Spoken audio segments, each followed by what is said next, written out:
యమధర్మరాజు ఎట్లుండు నచ్చింది కదా. మీరు చూసిన దాంట్లో డూపులు లేవు, డూప్లికేట్ లేవు, original Balayya Babu.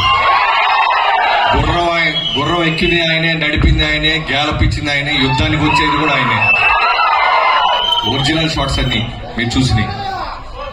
So thank you తమనన్న. మళ్ళీ గట్టిగా నన్ను ఎందుకు అన్నా అంటున్నావు? నీకైనా పెద్దవాడు నువ్వు. నీకన్నా నేను పెద్దవాడలా? సరే మన తర్వాత మాట్లాడుకుందాం. సర్టిఫికేట్ లో పాస్పోర్ట్ లో తర్వాత చెక్ చేద్దాం.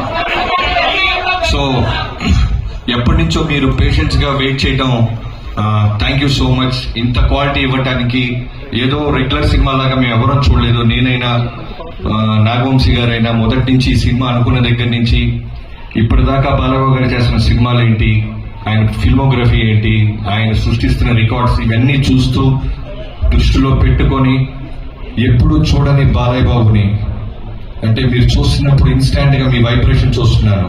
ఇది మా పెన్ను పెట్టిన దగ్గర నుంచి మా థాట్ లెవెల్లోనే ఉంది. కొత్త బాలకృష్ణ గారిని చూపించాలి. బీసీ సెంటర్ లో ఆయనకున్న మాస్ ఫాలోయింగ్ తెలుసు. అలానే అన్స్టాపబుల్ తర్వాత ఈ మల్టీప్లెక్స్ ఆడియన్స్ కానీ, న్యూ ఏజ్ ఆడియన్స్ కానీ, చిన్న పిల్లలు పబ్బుల్లో బాలయ్య బాబు పేరు చెప్పకుండా క్లోజ్ చేయడం లేవు. సో వాళ్ళందరినీ దృష్టిలో పెట్టుకొని గట్టి మాస్ ఫిల్మ్ ఏబీసీ సెంటర్